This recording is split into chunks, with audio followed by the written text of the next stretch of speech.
Meu nome é Ricardo, sou professor de Ciências Humanas. Vamos para a próxima videoaula, segue a vinheta.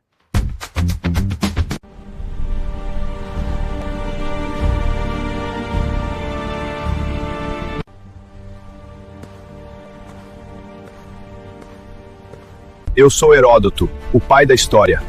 Acompanhe-me neste canal.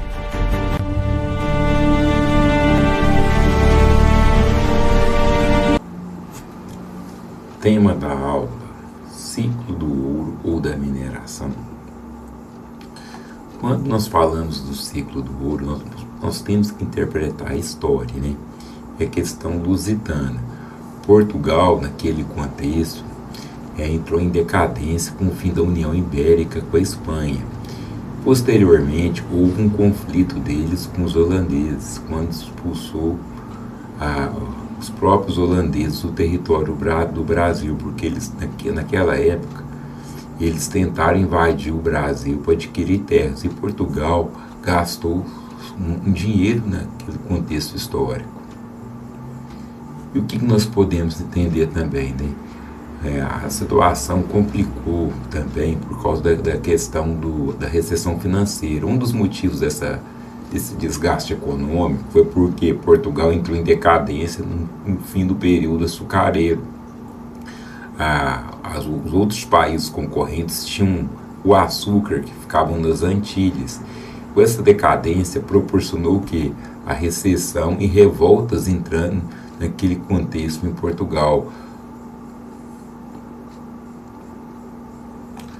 E qual foi a solução na época? O rei de Portugal pagou pessoas que tivessem coragem de trabalhar diretamente ou indiretamente para os lusos, para a alteza, né? À procura de que? Metais preciosos.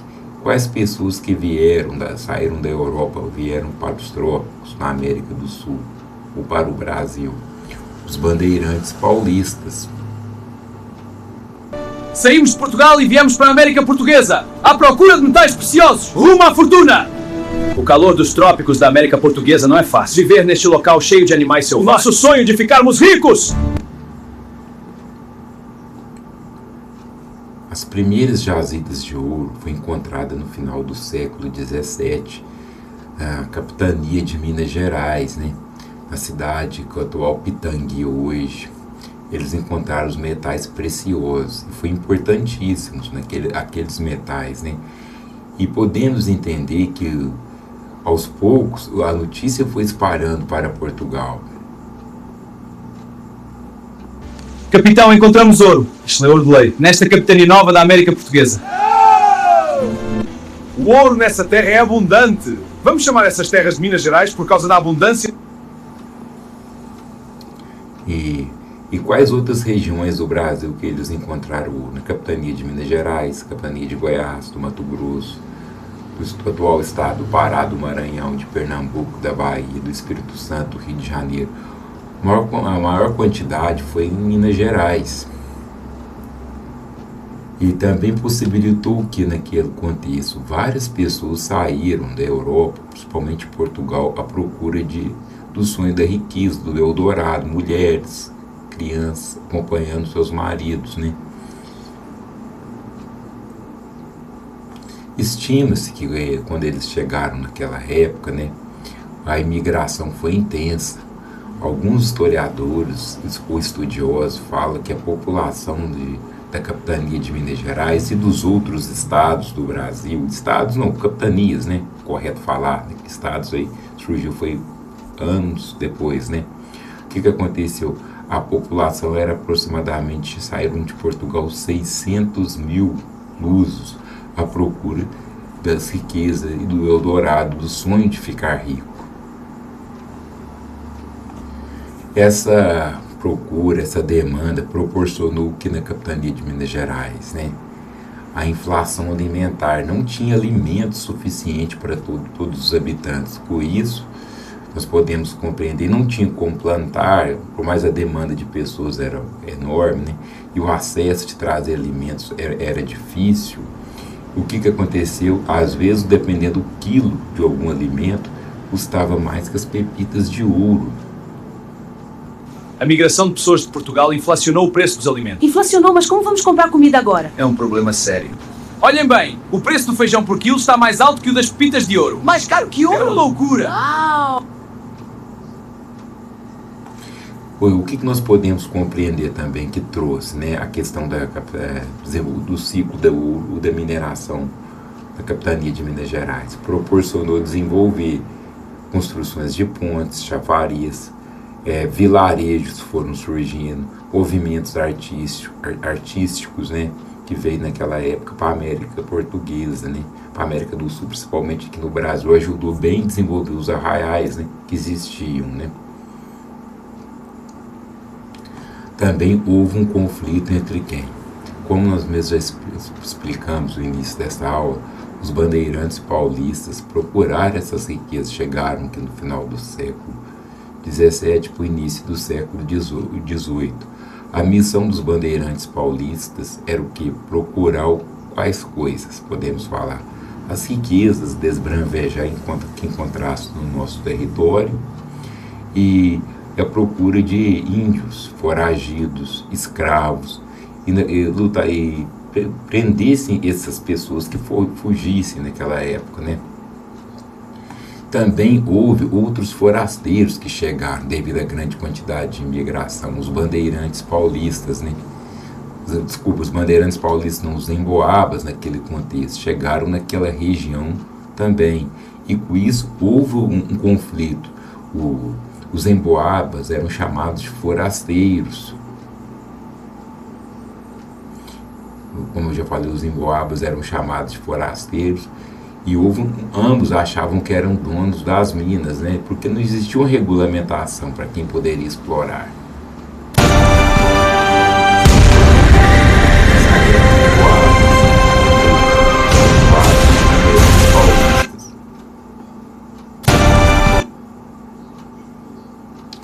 A Guerra dos Emboabas, como eu expliquei para vocês, quais cidades ocorreu, né? No atual município de Sabará, hoje Caeté, Vila Rica, que é atual Ouro Preto, São João del Rei. Esses foram os lugares onde ocorreu o quê? O conflito, como eu mesmo expliquei para vocês, por causa do domínio, da procura da mineração, do ouro, dos diamantes. E o que nós podemos entender?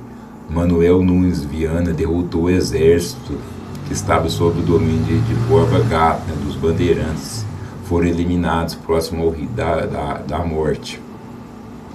E também Portugal, naquele contexto, investiu em construções, como mesmo nós já citamos. Um exemplo são as igrejas, né? Era uma maneira de reunir os fiéis. A igreja sempre construída no lugar centralizado, nos finais de semana, era a forma de reunir os fiéis. E o governo também fazia o seguinte, o governo português, né, usava as questões administrativas e militar para poder fiscalizar a questão naquela época.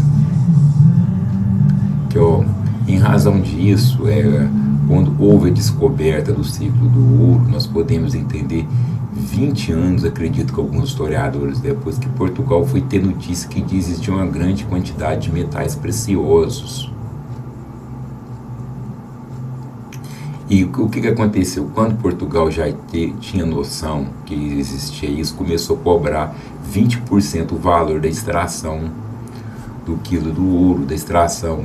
Também cobrava sobre a grama e cobrava sobre os escravos que trabalhavam na questão da produção aurífera. Minerador, a derrama exige 20% do seu ouro. Mas, senhor, é todo fruto do meu trabalho. A lei é clara. Pague agora ou enfrente o soldado. Isso é um roubo. Mal consigo sobreviver.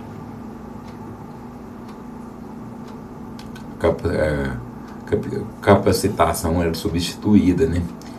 A cobrança do ouro era ferrenha naquele contexto. E existiam pessoas que eram contra, né? Houve a famosa revolta de Filipe dos Santos, que ele, insatisfeito com a cobrança de 20% dos valores, ele tentou alegar para o governo que não era justo e convencer outras pessoas, né, que trabalhavam, né? Aí houve um movimento violento na época e Filipe dos Santos foi punido. E por quê? Foi reivindicar um direito, não reclamar totalmente dos impostos, mas foi reivindicar a exploração que ocorria por causa da metrópole portuguesa.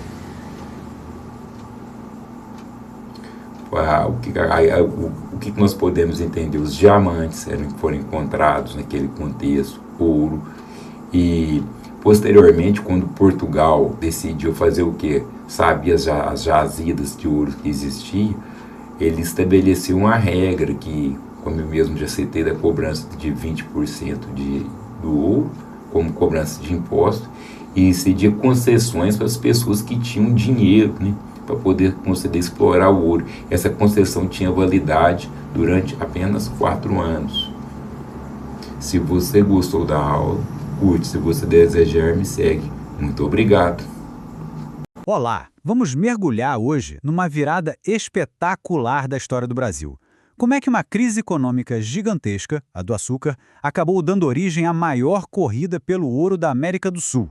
É uma história de desespero, aventura e, finalmente, de uma riqueza inimaginável. Olha só, lá no século XVII, o açúcar era o grande motor da economia portuguesa aqui no Brasil. Era o que trazia o dinheiro. Só que esse motor começou a falhar, e feio. A concorrência com o açúcar que vinha das Antilhas ficou simplesmente brutal. O resultado? Engenhos quebrando um atrás do outro e um rombo cada vez maior nas contas da coroa portuguesa. E aí, com a principal fonte de dinheiro secando, o desespero bateu forte lá em Portugal. A pergunta que todo mundo se fazia era: e agora? O que a gente faz? A resposta para essa pergunta deu o pontapé inicial numa busca alucinante por um novo tesouro. Para a gente entender o tamanho da urgência dessa busca, é preciso olhar o quadro geral. O Império Português, apesar das aparências, vivia uma crise profunda e um paradoxo financeiro bem complicado. Pensa só, Portugal tinha acabado de sair vitorioso de 2 guerras gigantescas, uma contra a Espanha e outra contra a Holanda. No papel era uma superpotência, certo? Mas por trás dessa fachada de sucesso militar, a realidade era outra. Os cofres estavam completamente vazios. Vencer custou caro. Caro demais. É isso. Guerra custa uma fortuna. Todo o dinheiro para manter as tropas, para comprar armamento, tudo isso drenou as finanças do Império. Quer dizer, Portugal ganhava no campo de batalha, mas perdia feio a guerra econômica. A crise do açúcar foi só o golpe de misericórdia num tesouro que já estava respirando por aparelhos.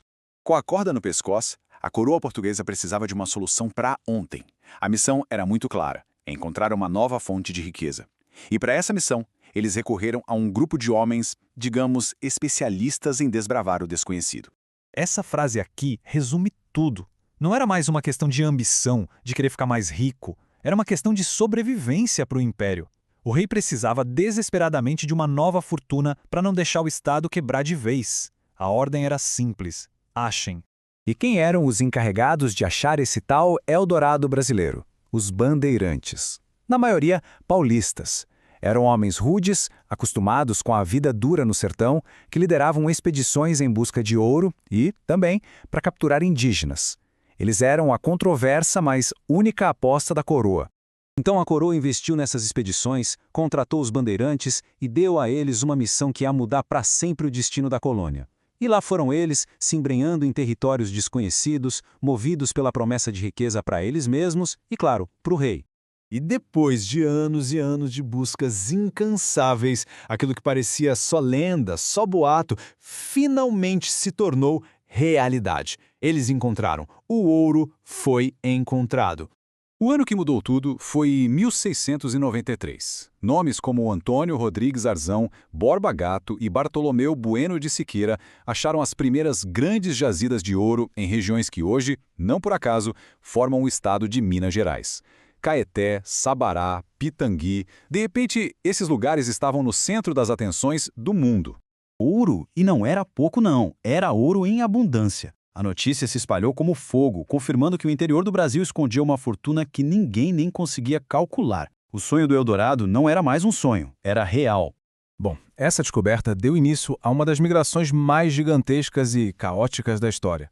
A notícia do ouro atraiu gente de todos os cantos, começando uma era de transformações profundas e também de muitos conflitos. 600 mil. Parem e pensem nesse número. Essa é a estimativa de portugueses que largaram tudo o que tinham e vieram para a região das Minas. Foi uma verdadeira onda humana que inundou o sertão brasileiro, todo mundo com um único sonho na cabeça: enriquecer. E o resultado disso tudo? Caos. Um caos absoluto. Os pequenos vilarejos não tinham a menor estrutura. A população explodiu a tal ponto que essas vilas superaram o tamanho de cidades importantes da Nova Inglaterra, nos Estados Unidos. E com tanta gente começou a faltar comida, os preços dispararam. 1 quilo de feijão chegou a custar pepitas de ouro. A tensão social era palpável. Com essa tensão toda, o conflito era só uma questão de tempo. E ele tinha dois lados bem claros. De um lado, os bandeirantes paulistas, que descobriram o ouro e se achavam donos do lugar. Do outro, os emboabas, que era o nome que davam aos forasteiros, ou seja, aquela massa enorme de gente que chegou depois e também queria sua parte da riqueza. Em 1707, a coisa explodiu. A tensão virou uma guerra aberta, a famosa Guerra dos Emboabas. Foi um conflito sangrento pelo controle das áreas de mineração. No fim, os forasteiros, liderados por Manuel Nunes Viana, acabaram derrotando os bandeirantes e o poder na região mudou de mãos para sempre. Mas olha que impressionante. Do meio de todo esse caos, dessa corrida pelo ouro, algo totalmente novo e surpreendente começou a nascer. Uma sociedade única foi sendo forjada ali, no coração do Brasil. Aqueles acampamentos improvisados e violentos deram lugar de forma muito rápida a centros urbanos sofisticados. A riqueza que saía da terra financiou uma transformação impressionante, tanto na paisagem quanto na própria sociedade. E essa transformação trouxe a modernidade. De repente, pontes, chafarizes, ruas bem planejadas. Mas não foi só isso. Artistas, músicos, médicos e escritores foram atraídos pela riqueza, o que gerou um florescimento cultural e musical incrível. Traços da vida europeia começaram a aparecer ali, no meio do sertão brasileiro. É claro que a coroa portuguesa queria a sua parte de todo esse bolo. O principal instrumento para isso era o famoso quinto. A regra era clara: 20%, 1/5, de todo o ouro e diamante extraído tinha que ser entregue ao rei. Era o jeito de garantir que a riqueza fluísse para Lisboa, mesmo que fosse uma medida extremamente impopular por aqui. E para garantir esse controle, Portugal marcou presença. Criou órgãos de governo para cuidar de tudo, da cobrança de impostos até a segurança militar. E usou uma tática muito estratégica. Construiu igrejas enormes, imponentes, bem no centro das vilas, usando a religião como uma força para unificar e organizar aquela população tão diversa. Não há dúvida de que o ouro resgatou Portugal de uma crise financeira gravíssima, financiou a reconstrução de Lisboa e sustentou o império por mais um século. Mas, olhando em retrospecto, essa riqueza toda pode ter criado uma dependência, uma ilusão que só mascarou problemas mais profundos. Então, a questão que fica é: o ouro salvou mesmo o império ou só adiou uma queda que no fim era inevitável?